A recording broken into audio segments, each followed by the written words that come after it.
दर्द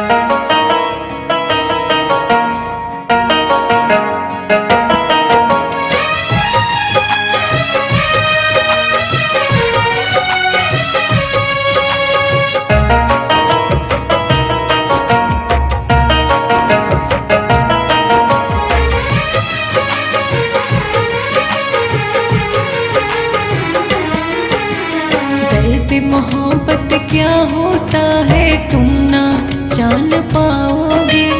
दर्द मोहब्बत क्या होता है तुम ना जान पाओगे। जब तक मेरी सांस चलेगी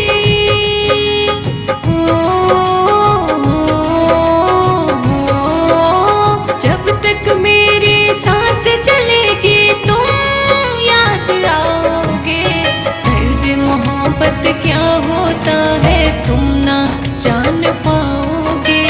जब तक मेरी सांस चलेगी तुम याद आओगे। दर्द मोहब्बत क्या होता है तुम ना जान पाओगे।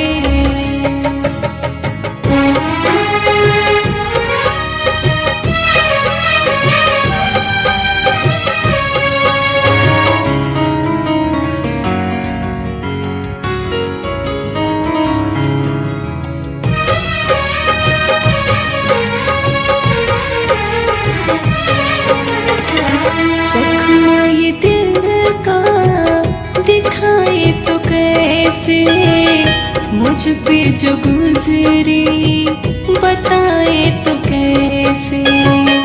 इश्क की राहों में तूने दिए जो गम के अंधेरे मिटाए तो कैसे। यादों में मेरे आकर मुझको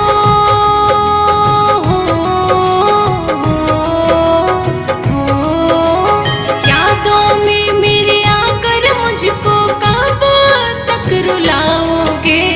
दर्द मोहब्बत क्या होता है तुम ना जान पाओगे। दर्द मोहब्बत क्या होता है तुम ना जान पाओगे।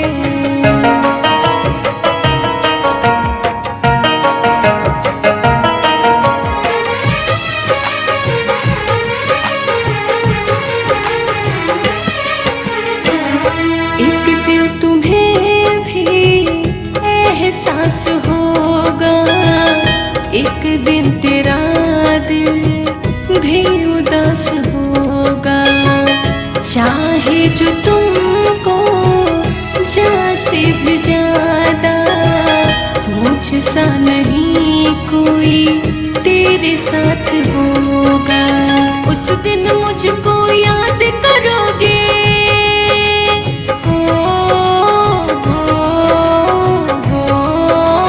उस दिन मुझको याद करोगे, आंसू बहाओगे।